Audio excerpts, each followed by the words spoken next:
আজকের শিশুই আগামীর পৃথিবী। শিশুদের মাঝেই লুকিয়ে ভবিষ্যৎ কবি, সাহিত্যিক, রাজনীতিবিদ সহ বিভিন্ন পেশার সফল কোনো ব্যক্তি। শিশুদের সুপ্ত সেই প্রতিভা বিকাশে প্রতি বছর কয়েকটি ক্যাটাগরিতে প্রতিযোগিতার আয়োজন করে বাংলাদেশ শিশু একাডেমি। গত 2 বছর এই আয়োজন করা হলেও পুরস্কার বিতরণ করা হয়নি করোনার কারণে। রোববার ওসমানী মিলনায়তনে 2020 এবং 2021 সালের বিজয়ীদের পুরস্কার তুলে দেন রাষ্ট্রপতি। উপজেলা, জেলা এবং বিভাগ পেরিয়ে জাতীয় পর্যায়ের প্রতিযোগিতায় অংশ নিয়ে 2 বছরে বিজয়ী হন 474 জন শিশু। রাষ্ট্রপতির হাত থেকে পুরস্কার পেয়ে উচ্ছ্বসিত শিশুরা। এতগুলি শিশুর মাঝখানে আমিও একজন নিজেকে আনতে পেরেছি, তো আমার খুবই ভালো লাগছে যে বাংলাদেশ শিশু একাডেমি তালিকাভুক্ত শিশুদের মধ্যে নিজের নাম লিখাতে পেরেছি, তো নিজেকে খুবই প্রাউড ফিল করছি। মানে এটাই আর কি, যে খুবই ভালো লাগছে এখানে এসে। অনেক কিছু শিখতে পেরেছি, অনেক কিছু জানতে পেরেছি, আর আরও চাই সামনে এগিয়ে যেতে, আরও যাতে জানতে পারি। মহামান্য রাষ্ট্রপতির হাত থেকে পুরস্কার নেওয়া এই অনুভূতি যেন ভাষায় প্রকাশ করার মতো নয়। আমরা সকলে অত্যন্ত আনন্দিত। একজন রাষ্ট্রপতি থেকে প্রাইজ নিচ্ছি, সেটা আসলে বলার মতো নয়। অনেক অনেক প্রাউড ফিল হচ্ছে, নিজের প্রতি অনেক ভালো লাগছে। আমি জাতীয় শিশু পুরস্কারে লোকনৃত্যে তৃতীয় স্থান অর্জন করেছি এবার 2020 সালে। খুবই ভালো লাগছে।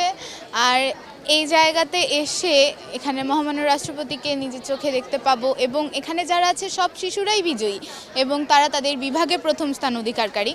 তো জাজদের সামনে নিজেকে উপস্থাপন করাটাও একটা অনেক বড় বিষয়। আমি সত্যি অনেক গর্বিত। সে সময় শিশুদের প্রতি সবাইকে যত্নবান হওয়ার আহ্বান জানান রাষ্ট্রপতি। শিশুর ধারণ ক্ষমতা বিবেচনা করেই শিক্ষা দেওয়ার পরামর্শ দেন তিনি। আজকাল লেখাপড়া, খেলাধুলা সহ সব কিছুতেই ছেলে মেয়েদের চেয়ে মা বাবাদের প্রতিযোগিতাই বেশি।